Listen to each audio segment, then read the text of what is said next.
여러분, 4인 가족이 식탁에 둘러앉아 저녁을 먹고 있다고 상상해보세요. 그런데 갑자기 미국 대통령이 문을 열고 들어오더니 식탁 위에 현금 5억 6천만 원이 든 가방을 턱 하고 올려놓습니다. 그러고는 딱 한마디를 던집니다. 이제부터 나랑 살자. 황당하시죠? 미친 사람 취급하겠죠? 그런데 이 제안을 받은 사람들이 지금 흔들리고 있습니다. 단순히 돈 때문이 아닙니다. 지금까지 그들을 보살펴준다고 믿었던 부모 같던 존재가 사실은 그들의 아이를 납치하고 여학생들의 몸에 강제로 끔찍한 짓을 저지른 악마였다면 이야기는 완전히 달라지기 때문입니다. 지금 전 세계의 눈이 북극의 거대한 섬 그린란드로 쏠리고 있습니다. 2026년 다시 돌아온 트럼프 대통령이 덴마크에게 그린란드를 팔라고 요구하면서 주민 한 명당 1억 4천만 원을 꽂아주겠다는 역대급 제안을 던졌거든요. 덴마크 총리는 즉각 비명을 질렀습니다. 사람을 돈으로 사겠다는 거냐며 펄쩍 뛰었죠. 하지만 정작 그린란드 주민들의 반응은 싸늘합니다. 왜일까요? 덴마크가 숨겨왔던 충격적인 과거가 드러났기 때문입니다. 복지 천국이라 불리는 북유럽의 이미지가 얼마나 허상이었는지, 그리고 그 뒤에 숨겨진 인종청소급 만행이 무엇이었는지 낱낱이 밝혀졌습니다. 오늘 영상에서는 트럼프가 던진 이 파격적인 제안이 단순한 부동산 쇼핑이 아니라 왜 5천조 원 규모의 자원전쟁의 신호탄인지 분석해드리겠습니다. 그리고 행복지수 1위라는 덴마크가 10대 소녀들에게 저지른 끔찍한 짓이 무엇인지 그 불편한 진실을 파헤쳐보겠습니다. 마지막에는 이 복잡한 국제 정세를 한눈에 꿰뚫어 볼 수 있는 5대 북극 계기판이라는 프레임워크를 선물로 드리겠습니다. 경제를 알면 세상의 흐름이 보입니다. 지금 바로 구독과 좋아요 눌러주시고 이 거대한 돈의 흐름에 올라타시길 바랍니다. 결론부터 말씀드리겠습니다. 지금 트럼프 대통령의 제안은 단순한 부동산 매입이 아니라 파산 직전에 기업을 인수하려는 적대적 M&A와 똑같습니다. 그리고 그 타깃이 된 기업은 바로 덴마크라는 껍데기에 갇혀있는 그린란드라는 알짜 자회사입니다. 이 상황을 이해하기 위해 우리는 오늘 영상 내내 글로벌 경매장이라는 비유를 사용하겠습니다. 지금 이 경매장에는 그린란드라는 엄청난 매물이 올라왔고 현재 소유주인 덴마크는 이 물건을 절대 팔지 않겠다고 버티고 있습니다. 그런데 입찰자 트럼프가 소유주를 건너뛰고 물건 그 자체, 즉 그린란드 주민들에게 직접 뒷돈을 쥐어주며 유혹하고 있는 겁니다. 도대체 트럼프가 제시한 금액이 어느 정도길래 덴마크가 이토록 당황하는 걸까요? 구체적인 액수를 뜯어보면 정말 입이 떡 벌어집니다.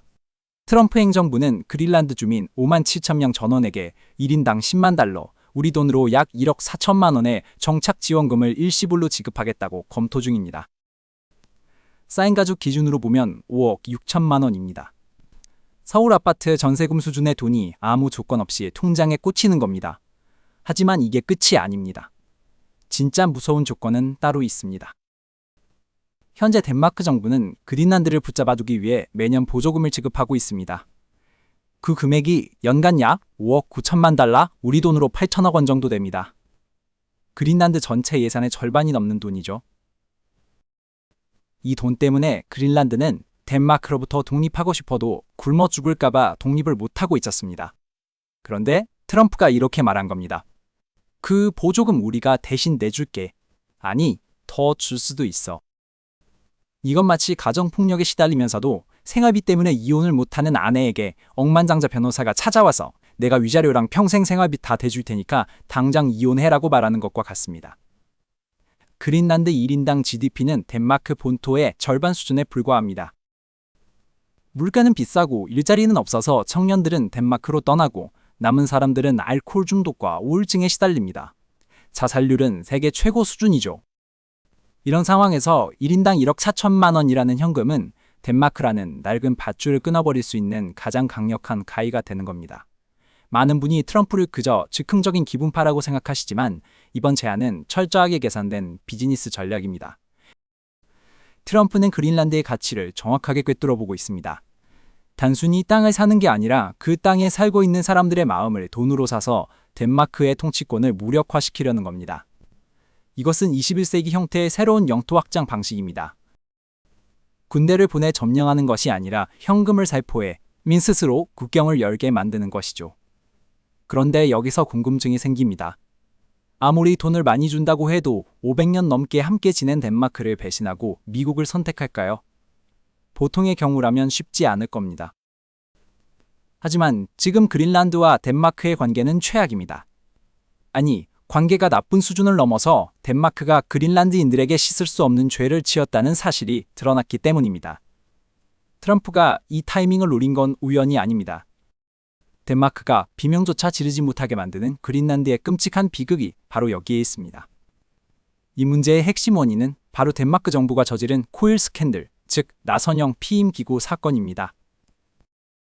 복지국가 인권 선진국이라 불리는 덴마크가 불과 몇십 년 전까지만 해도 그린란드 원주민들을 인간이 아닌 가축 관리하듯이 대했다는 증거가 쏟아져 나왔기 때문입니다. 이 사건을 파고들다 보면 여러분은 과연 이곳이 우리가 알던 북유럽이 맞나 싶은 공포를 느끼게 될 겁니다. 1960년대와 70년대 덴마크 정부는 그린란드의 인구가 너무 빨리 늘어나는 것을 우려했습니다. 인구가 늘어나면 덴마크가 부담해야 할 복지 예산이 증가하니까요. 그래서 그들이 선택한 방법은 정말 충격적입니다. 가임기 여성들에게 강제로 피임 시술을 하기로 결정한 겁니다. 의사들은 자궁내 피임 장치인 루프, 그러니까 코일을 여성들의 몸에 삽입하기 시작했습니다.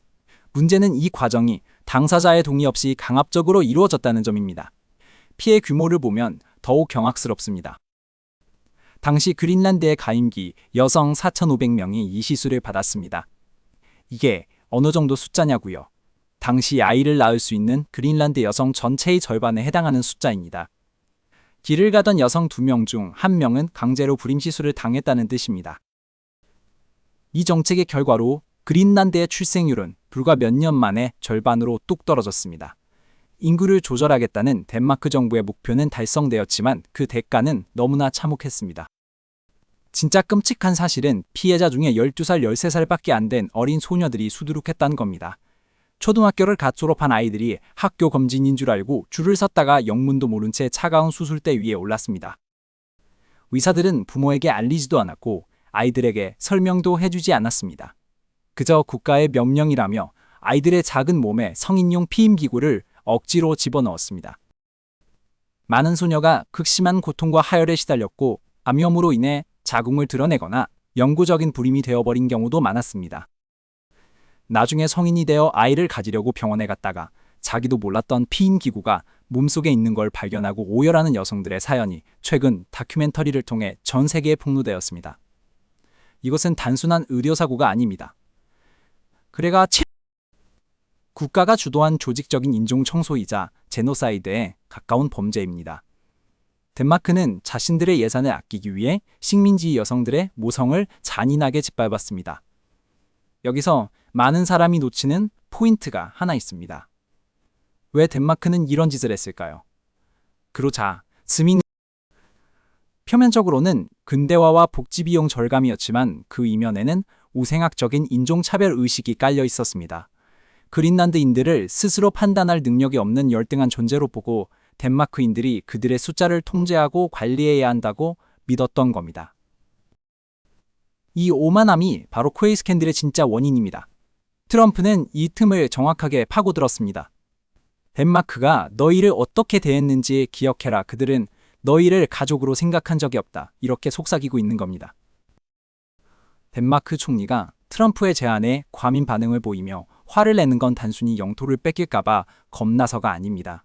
자신들이 저지른 이 추악한 범죄가 다시금 전 세계의 조명을 받고 도덕적 우위가 완전히 무너질까봐 두려운 겁니다. 이런 패턴 어디서 많이 본 것 같지 않으신가요? 제국주의 시대의 서구 열강들이 식민지 원주민들을 개조하겠다며 저질렀던 만행들과 소름 돋게 똑같습니다. 호주의 도둑맞은 세대나 캐나다의 원주민 기숙학교 비극이 떠오르실 겁니다. 하지만 덴마크의 사례가 더 충격적인 이유는 시점이 너무나 최근이기 때문입니다. 먼 과거의 야만적인 시대가 아니라 인권과 민주주의가 꽃피었다던 1950년대, 1970년대에 벌어진 일입니다. 특히 1951년에 있었던 작은 덴마크인 실험은 덴마크의 위선이 얼마나 뿌리 깊은지 보여주는 결정적인 증거입니다. 당시 덴마크 정부는 그린란드 아이들을 덴마크인처럼 교육해 엘리트로 만들겠다며 22명의 아이를 본토로 데려갔습니다.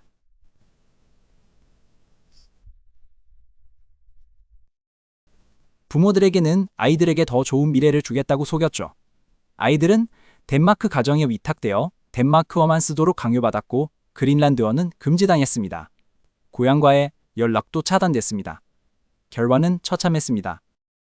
실험이 끝난 후 아이들은 고향으로 돌아왔지만 이미 가족들과는 말이 통하지 않는 이방인이 되어버렸습니다. 정체성의 혼란을 겪던 아이들은 평생 우울증과 정신질환에 시달렸고 절반 이상이 비극적으로 생을 마감했습니다. 덴마크 정부는 이 실패한 실험을 오랫동안 은폐해오다 2020년이 되어서야 공식 사과했습니다. 하지만 사과 한마디로 짓밟힌 인생이 돌아올까요? 이 실험은 그린란드인들의 마음에 지울 수 없는 불신을 심어주었습니다. 이번 상황이 과거와 다른 점은 그린란드의 전략적 가치가 완전히 달라졌다는 겁니다. 과거의 그린란드는 그저 얼음덩어리에 불과했지만 지금은 기후변화로 얼음이 녹으면서 그 밑에 숨겨져 있던 보물들이 드러나고 있습니다. 그리고 그 보물을 노리는 강력한 경쟁자 미국과 중국이 등장했습니다. 과거에는 덴마크가 유일한 보호자이자 억압자였지만 이제 그린란드에게는 다른 선택지가 생긴 겁니다. 이것은 마치 학대받던 아이가 성인이 되어 엄청난 유산을 상속받게 되자 갑자기 친절해진 부모와 그 유산을 노리는 변호사 사이에서 갈등하는 상황과 비슷합니다. 덴마크의 인종차별적 태도는 과거의 일만이 아닙니다. 최근에도 덴마크는 비서구권 이민자가 많이 사는 지역을 개토로 지정하고 강제 철거하거나 이주시키는 정책을 펼쳐 국제사회의 비난을 받았습니다. 심지어 한국 축구 국가대표 조규성 선수가 뛰고 있는 덴마크 프로축구팀 미투빌란의 경기장 앞에서도 한국 팬을 향해 눈을 찢는 인종차별 행위가 벌어졌습니다. 덴마크 사회 내부에 깊이 박힌 배타성과 우월 의식은 여전합니다. 그린란드인들은 묻습니다. 우리가 덴마크 국민이라면서 왜 우리는 항상 2등 시민 취급을 받아야 하는가? 이 질문에 덴마크는 제대로 답하지 못하고 있습니다. 역사에서 배울 수 있는 교훈은 명확합니다. 진정한 사과와 배상 없이는 신뢰를 회복할 수 없다는 것입니다. 덴마크가 과거의 잘못을 돈 몇 푼이나 형식적인 사과로 덮으려 한다면 그린란드의 마음은 결국 미국의 달러를 향해 움직일 수밖에 없을 겁니다. 트럼프의 현금 살포 제안이 그저 황당한 소리로만 들리지 않는 이유가 바로 여기에 있습니다. 그렇다면 앞으로 상황은 어떻게 전개될까요? 글로벌 경매장의 입찰 전쟁은 이제 막 시작되었습니다. 가장 가능성 높은 시나리오를 예측해 보겠습니다. 첫 번째 시나리오는 미국 주도의 경제적 종속 심화입니다. 트럼프 행정부가 실제로 그린란드를 매입하는 것은 국제법적으로나 덴마크 헌법상 매우 어렵습니다. 덴마크가 팔겠다고 도장은 찍지 않으면 불가능하니까요. 하지만 트럼프는 우회 상장을 노릴 겁니다. 그린란드의 영사관을 대폭 확장하고 주민들에게 직접적인 경제 원조를 제공하면서 사실상의 미국령처럼 만드는 전략입니다. 이미 미국은 지난해 그린란드에 1,200만 달러 규모의 경제 지원 패키지를 발표했습니다. 이것을 시작으로 현금 지원과 인프라 투자를 늘려가며 덴마크의 영향력을 서서히 지워버릴 겁니다. 이렇게 되면 그린란드는 서류상으로는 덴마크 땅이지만 실질적으로는 미국의 51번째 주처럼 기능하게 될 가능성이 큽니다. 두 번째는 자원 개발을 둘러싼 미중의 정면 충돌입니다. 2026년 이후 그린란드의 히토류 광산 개발이 본격화되면 중국 기업들의 진출 시도가 더욱 거세질 겁니다. 중국은 이미 그린란드 공항 건설과 광산 투자에 눈독을 들이고 있습니다. 미국은 이를 막기 위해 안보를 명분으로 덴마크를 압박할 것이고 덴마크는 고래 싸움에 등 터지는 새우꼴이 될 수 있습니다. 특히 그린란드 남부의 크바네펠트 광산에는 전 세계가 수십 년간 쓸 수 있는 히토류가 매장되어 있습니다. 그 가치만 약 5천조 원으로 추정됩니다. 전기차, 배터리, 반도체, 미사일 제조에 필수적인 이 자원을 누가 차지하느냐가 21세기 패권의 향방을 결정할 겁니다. 가장 우려되는 최악의 시나리오는 그린란드 내부의 분열과 갈등입니다. 트럼프의 돈 보따리는 그린란드 사회를 친미파와 친덴마크파 그리고 완전 독립파로 쪼개놓을 수 있습니다. 돈을 받고 미국 편에 서자는 젊은 층과 덴마크와의 의리를 지키자는 기성세대, 그리고 우리 힘으로 독립하자는 민족주의 세력이 충돌하면서 사회적 혼란이 가중될 수 있습니다. 마치 자원 부국들이 겪는 자원의 저주처럼 막대한 자원과 외세의 개입이 오히려 그린란드인들의 삶을 더 피폐하게 만들 수도 있습니다. 우리가 주목해야 할 시점은 2026년 하반기입니다. 이때 그린란드 자치의회 선거가 예정되어 있습니다. 이 선거에서 어떤 정당이 승리하느냐에 따라 그린란드의 운명이 결정될 겁니다. 만약 친미 성향이나 급진적인 독립을 주장하는 정당이 압승한다면 트럼프의 그린란드 인수 프로젝트는 급물살을 타게 될 겁니다. 덴마크 입장에서는 악몽이 현실이 되는 순간이죠. 이제 우리는 이 복잡한 상황 속에서 무엇을 읽어야 할까요? 단순히 남의 나라 땅 따먹기 싸움 구경하자는 게 아닙니다. 이 사건은 자원이 무기가 되고 돈이 안보가 되는 냉혹한 국제 질서의 축소판입니다. 한국 같은 자원, 빈국이자 수출주도 국가에게는 생존이 걸린 문제이기도 합니다. 그래서 제가 여러분께 이 상황을 분석하고 대응할 수 있는 5대 북극 계기판이라는 킬러 프레임워크를 드리겠습니다. 이 5가지 지표를 체크하시면 앞으로 북극바의 경제 충격에 미리 대비하실 수 있습니다. 첫 번째 계기판은 히토류 공급망 지수입니다. 그린란드 히토류 개발권이 미국 기업으로 넘어가느냐, 중국 자본이 들어오느냐를 주시하세요. 만약 미국이 독점하게 된다면 중국의 히토류 무기화 전략은 힘을 잃게 되고 반도체와 전기차, 배터리 가격 안정화에 도움이 될 수 있습니다. 반대로 개발이 지연되거나 중국이 개입한다면 공급망 리스크는 커집니다. 관련 ETF나 원자재 뉴스에서 눈을 떼지 마세요. 두 번째는 그린란드 독립 지지율입니다. 현지 여론조사에서 독립 지지율이 급격히 상승한다면 이는 미국의 현금 살포 전략이 먹혀들고 있다는 신호입니다. 이는 곧 북극 항로의 주도권이 미국으로 넘어간다는 뜻이며 부산항을 포함한 글로벌 물류 지형에도 큰 변화가 올 수 있음을 의미합니다. 세 번째는 미군 툴레 공군기지 확장 여부입니다. 그린란드 북부에 있는 미군 기지의 확장은 곧 북극의 군사적 긴장감을 보여주는 바로미터입니다. 이곳에 새로운 미사일 방어 시스템이 배치된다면 러시아와 중국의 반발로 지정학적 리스크가 치솟을 수 있습니다. 방산주 투자자라면 반드시 체크해야 할 포인트입니다. 네 번째는 기후 변화 속도, 즉 빙하 해빙률입니다. 아이러니하게도 얼음이 빨리 녹을수록 그린란드의 몸값은 올라갑니다. 자원 채굴이 쉬워지고 북극 항로가 열리기 때문입니다.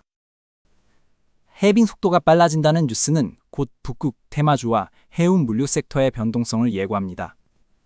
다섯 번째는 덴마크의 배상금 규모입니다. 덴마크가 코일 스캔들과 과거사 문제에 대해 얼마나 큰 규모의 배상금을 책정하느냐는 그들의 방어 의지를 보여줍니다.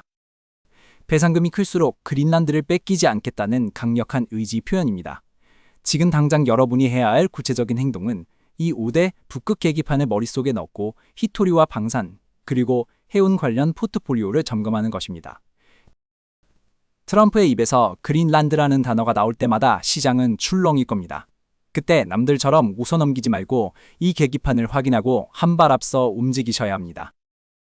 오늘 우리는 트럼프의 1억 4천만 원 제안 뒤에 숨겨진 덴마크의 충격적인 만행과 5천조 원 자원 전쟁의 실체를 파헤쳐봤습니다.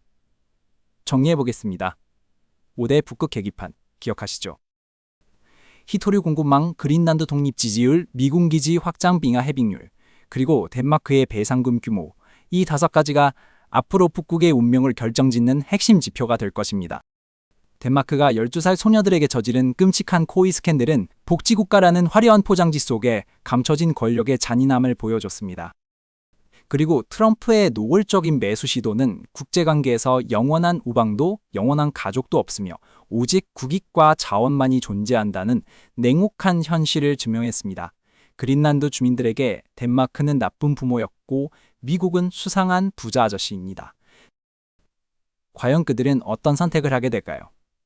오늘 영상을 보시고 딱 한 가지만 기억하고 행동하세요. 도덕과 정의가 국제사회를 움직이는 것이 아니라 결국은 이익과 생존 본능이 세상을 움직인다는 사실을 인정하는 것입니다. 트럼프의 미친 제안을 비웃기 전에 그 제안이 바꿀 10년 뒤의 미래를 상상해 보세요. 지도가 바뀌고 돈의 흐름이 바뀝니다. 그 흐름을 읽는 자만이 부의 기회를 잡을 수 있습니다. 그린란드의 차가운 얼음 밑에서 뜨겁게 달아오르는 이 욕망의 전쟁, 여러분은 어느 쪽에 베팅하시겠습니까? 오늘 준비한 이야기는 여기까지입니다.